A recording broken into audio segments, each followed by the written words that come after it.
வணக்கம். ஒரு நாட்டின் இளவரசனுக்கு ஏதாவது ஒரு சாதனை புரியணும்னு ஒரு ஆசை இருந்துச்சுங்களாம். அப்போ அவர் என்ன பண்ணாருங்களாம், குரங்குகள் அந்த நாட்டுல நிறைய இருந்துச்சாம்.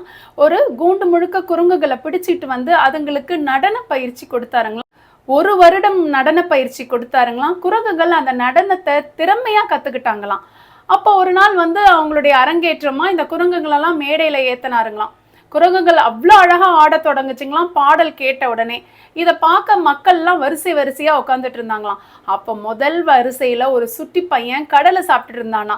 அவன் தான் சுட்டி பையன் ஆச்சு. அவன் என்ன பண்ணானா, ஒரு கைப்பிடி கடலைய மேடை மேல தூவி விட்டானா. உடனே நாட்டியம் ஆடுறதை நிறுத்தின குரங்குகள் ஒன்று ஒன்று அடிச்சுக்கிட்டு அந்த கடலையை தரையில இருந்து பொறுக்கி எடுத்து சாப்பிட ஆரம்பிச்சிருச்சுங்களாம். இதை பார்த்த அந்த மக்களுக்கு ஒரே சிரிப்பா போச்சுங்களாம். ஒரே நகைச்சுவை மேடையா ஆயிடுச்சுங்களாம் நாட்டிய மேடை. இந்த குட்டி கதையில இருந்து நாம என்ன தெரிஞ்சுக்கிறோம்னா, சில மக்களுடைய இயல்பான குணத்தை யாராலையும் மாற்ற முடியாது. அவங்க திருத்தணும்னு சில பேர் முயற்சிப்பாங்க இல்லைங்களா, அவங்களுக்கு வீண் ஏமாற்றம் தாங்க. இந்த குட்டி கதை உங்க எல்லாருக்கும் பிடிச்சிருக்கோம்னு நினைக்கிறேன். அடுத்த குட்டி கதையில உங்களை சந்திக்கிறேன். நன்றி, வணக்கம்.